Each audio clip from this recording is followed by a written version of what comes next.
Hello student, welcome to skill classes. इस lecture में हम करने वाले हैं अध्याय 4 जिसका नाम है समतल में गति, इसका सॉल्यूशन। इससे पहले वाला वीडियो भी अपलोड किया गया था, लेकिन कुछ टेक्निकल इश्यूज़ की वजह से जो इसका ऑब्जेक्टिव का फुल सॉल्यूशन था वो अपलोड नहीं हो पाया था। तो उसी क्रम में हम इसको आगे की ओर बढ़ाते हैं। इसमें हमने यहाँ पर जो शुरू के 2 ऑब्जेक्टिव थे वो क्लियर किए थे। दोबारा से हम रिवाइज कर लेते हैं यहाँ पर। बाद में इसके आगे के आने वाले जो ऑब्जेक्टिव्स हैं उनको हम यहाँ पर क्लियर करते हैं। साथ ही कमेंट्स आते हैं कि आगे का सॉल्यूशन भी प्रोवाइड कीजिए।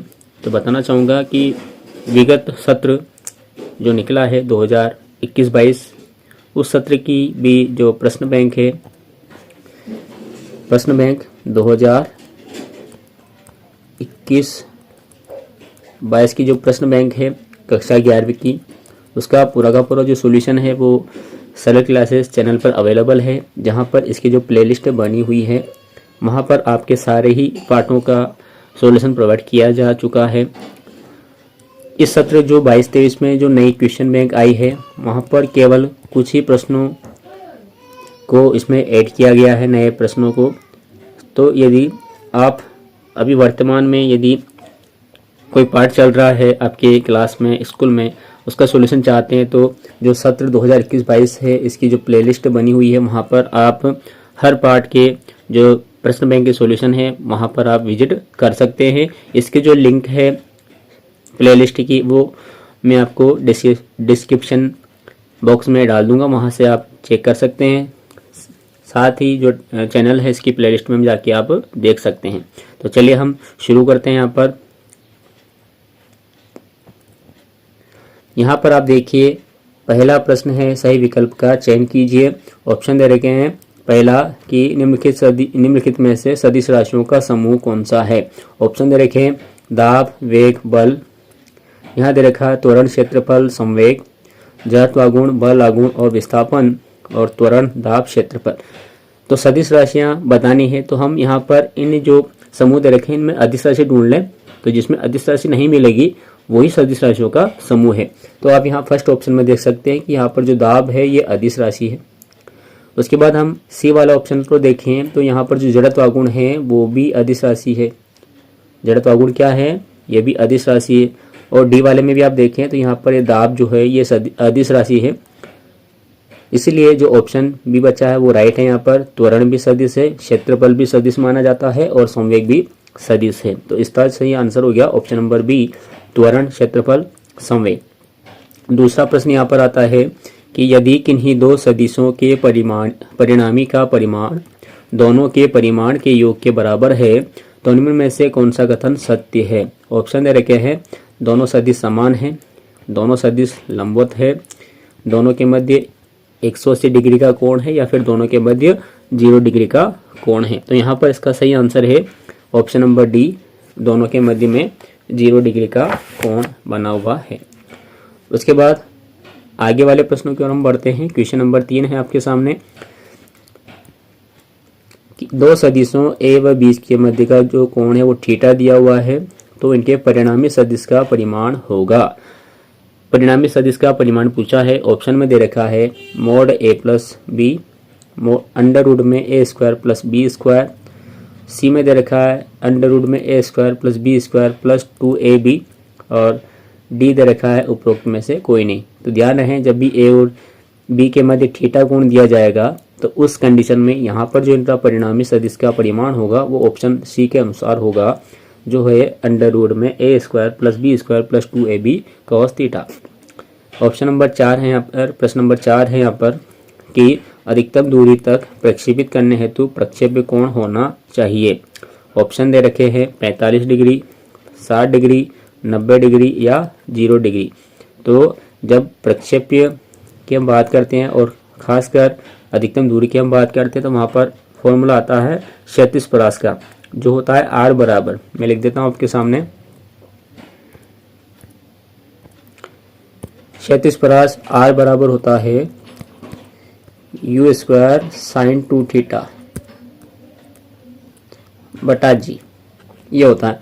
और साइन में जो कोण होता है वो 90 डिग्री पर उसका मान 1 होता है जो कि अधिकतम होता है। तो हम यहाँ पर थीटा की जगह कितना लिखें कि 90 आ जाएगा। तो आप देख सकते हैं कि हम जब थीटा की जगह 45 डिग्री लिखेंगे तो हमें 90 मिल जाएगा और 90 का मान 1 होता है तो वो इसकी अधिकतम मान होता है। तो इस कारण से यहाँ पर इसका जो सही आंसर है वो आ जाएगा ऑप्शन नंबर ए 45 डिग्री। उसके बाद 5वां क्वेश्चन यहाँ पर है कि निम्नलिखित में से किन जोड़ों के लिए क्षैतिज परास समान रहेगा। ऑप्शन दे रखे हैं 50-75 डिग्री, 40-50 डिग्री, 50 और 60 डिग्री या 40 और 45 डिग्री। तो देखिए क्षैतिज परास जो समान होते हैं वो उन कोणों के लिए होते हैं जिनका योगफल 90 डिग्री होता है। तो यहाँ पर आप देखेंगे तो यहाँ पर केवल ऑप्शन नंबर बी ही एक ऐसा ऑप्शन है जहाँ पर इन दोनों कोणों का योगफल है वो 90 डिग्री आ रहा है। तो ये यहाँ पर इसका सही आंसर है। उसके बाद आगे के क्वेश्चन हम पढ़ते हैं, हल करते हैं उनको भी। यहाँ है छठा कि अदिश राशि वह है जो किसी भी प्रक्रिया में संरक्षित रहती है, कभी ऋणात्मक नहीं होती है, विमाहीन होती है या उन दर्शकों के लिए एक ही मान रखती है चाहे अक्षों से उनके अभिविन्यास भिन्न भिन्न क्यों ना हो। तो अदिश राशि वही है ऑप्शन डी के अनुसार ये राइट आंसर है ऑप्शन डी का कि उन सभी दर्शकों के लिए एक ही मान रखती है चाहे अक्षों से उनके अभिविन्यास भिन्न भिन्न हों। उसके बाद अगला आता है 7वें नंबर का ऑब्जेक्टिव यहाँ पर कि घड़ी की सेकंड की सुई का कोणीय वेग कितना है। ऑप्शन दे रखे हैं 60 पाई रेडियन पर सेकंड, 30 रेडियन पर सेकंड, पाई रेडियन पर सेकंड और 2 पाई रेडियन पर सेकंड। देखिए हम इसको सोल्व कर लेते हैं ताकि आपको ध्यान रहेगा कि इसका जो आंसर है वो आया किस प्रकार से है। तो हमें सेकंड की सुई का यहाँ पर निकालना है और यहाँ पर घड़ी की सुई की हम बात कर रहे हैं। तो आप जानते हैं कि जो घड़ी की सुई होती है वो वृत्ताकार मार्ग में गति करती है और जब वृत्ताकार मार्ग में गति करते हैं तो उसकी जो कोण बनता है वृत्ताकार मार्ग में, यानी जो वृत्त का कोण बनता है वो बनता है 2 पाई का कोण। और 2 पाई को तय करने में यानी कि थीटा का मान ये कितना है 2 पाई है और 2 पाई को तय करने में उसे 60 सेकंड 1 सेकंड की हम बात कर रहे हैं।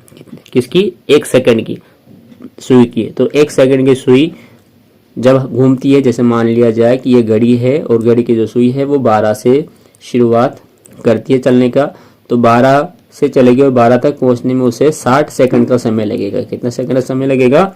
60 सेकंड का समय लगेगा। तो थीटा का मान 2 पाई दे रखा है और समय यानी कि टी का मान यहाँ पर अपने पास आ गया 60 सेकंड का। तो अब हम यहाँ पर इसका कोणीय वेग निकाल लेते हैं। जो कोणीय वेग ओमेगा बराबर होता है थीटा बटा टी, यानी कि कोणीय विस्थापन बटे समय। तो यहाँ पर आप देख सकते हैं कि थीटा है वो 2 पाई है और जो समय यहाँ पर लगा वो 60 डिग्री है।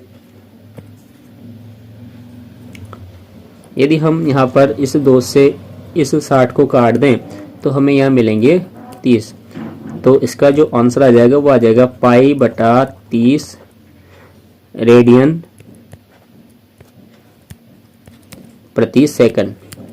तो इसका सही आंसर है। तो ऑप्शन नंबर हम यहाँ देखते हैं तो यहाँ पर ऑप्शन नंबर सी में दे रखा है पाई बटा 30 रेडियन पर सेकंड, ये इसका सही आंसर है। उसके बाद देखिए अगला पूछा हमसे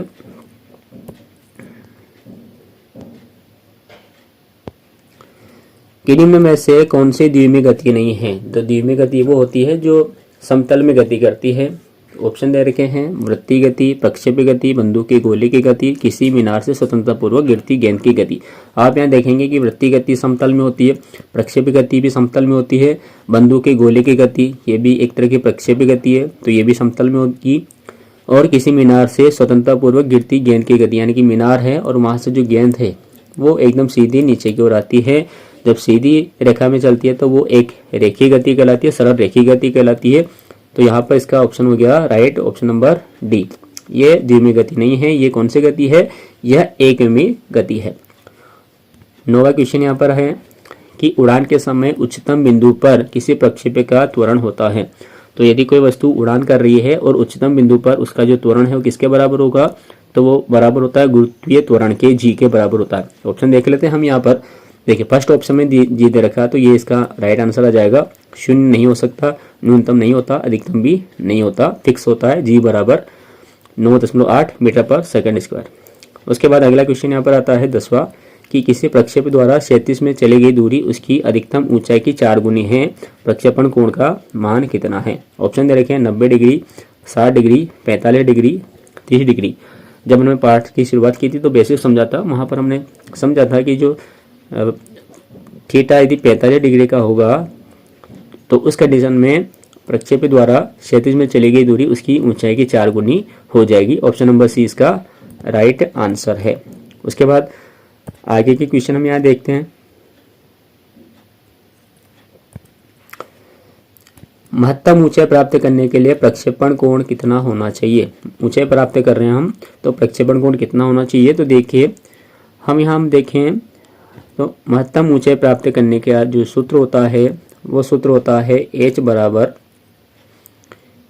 क्या सूत्र होता है, वो सूत्र होता है h बराबर u square sine square theta बटा 2g। ये महत्तम ऊंचाई प्राप्त करने का सूत्र होता है। और साइन की वैल्यूज अधिकतम 90 डिग्री पर 1 होती है। तो ये साइन स्क्वायर थीटा है, तो हमें थीटा की जगह 90 ही लिखना पड़ेगा, तब जाके इसका मान अधिकतम होगा। तो यहाँ पर थीटा कितना होना चाहिए, 90 डिग्री का होना चाहिए। तो यहाँ पर इसका जो सही आंसर है वो 90 डिग्री है, जो कि ऑप्शन नंबर ए में दे रखा है। उसके बाद है अगला 12वां कि एक समानुवर्ती गति में वस्तु के वेग तथा त्वरण के मध्य कोण होता है। ऑप्शन है 90 डिग्री, 60 डिग्री, 45 या फिर 30। तो ध्यान रखें वस्तु का जो वेग है और जो त्वरण है वो दोनों एक दूसरे के लंबवत होते हैं, इस कारण इसका सही आंसर हो गया ऑप्शन नंबर ए। अगला है यहाँ पर कि अभिकेंद्रित त्वरण सदैव होता है। तो अभिकेंद्रित त्वरण सदैव होता है उसके केंद्र की ओर, ऑप्शन नंबर ए में दे रखा है। उसके बाद आते हैं रिक्त स्थानों की पूर्ति कीजिए, पूर्ति कर लेते हैं। पहला है अधिकतम ऊंचाई प्राप्त करने के लिए पिंड को दिशा में फेंकना चाहिए। देखिए हम इसको भी कर लेते हैं कि कौन सी दिशा में हम इसको फेंकेंगे।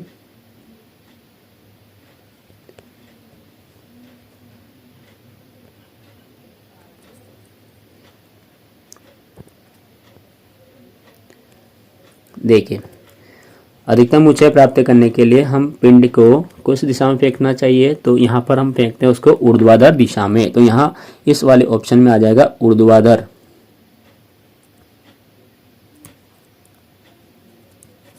ऊर्ध्वाधर दिशा में हमें इसको पिंड को फेंकना पड़ेगा। उसके बाद है एक दूसरा कि वृत्तीय मोड़ पर सड़क खालिस्तान की ओर ऊंचाई बनाई जाती है। तो आपने देखा होगा जब भी कहीं मोड़ आता है टर्न पर, तो जो सड़क होती है वो एक तरफ से उठी हुई रहती है और एक तरफ से झुकी हुई रहती है। तो वृत्त के केंद्र के बाहर की ओर वो ऊंची बनाई जाती है। तो यहाँ ऑप्शन में आ जाएगा बाहर, सड़क के बाहर। के यहाँ छपा नहीं है तो के भी लिख लेंगे और यहाँ आ जाएगा ऑप्शन में बाहर, या कहने लिखेंगे तो भी चल जाएगा, ठीक है। तो वृत्तीय मोड़ पर सड़क बाहर की ओर ऊंची बनाई जाती है, ठीक है। सड़क जो है बाहर की ओर ऊंची बनाई जाती है। प्रक्षेपण कोण ए और 90-a के लिए प्रक्षेपिका समान रहता है। क्या समान रहता है, तो अभी हमने समझा था इसका प्रक्षेप्य का क्षैतिज परास समान रहता है। तो यहाँ हम लिख देंगे क्षैतिज परास। क्या लिखेंगे, क्षैतिज परास।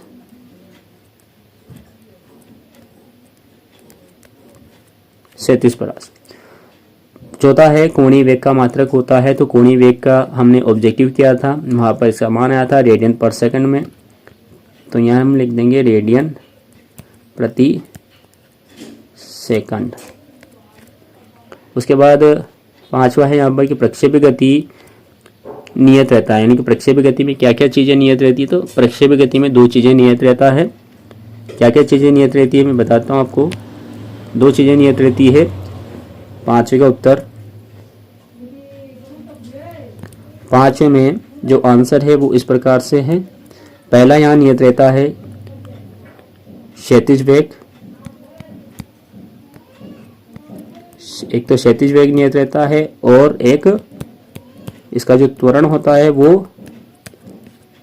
नियत रहता है। 2 चीजें इसमें नियत रहती है। और छठा है यहाँ पर कि महत्तम ऊंचाई प्राप्त करने के लिए प्रक्षेप कोण होना चाहिए तो ये भी हमने ऑब्जेक्टिव में समझा था कि अधिकतम ऊंचाई प्राप्त करना है,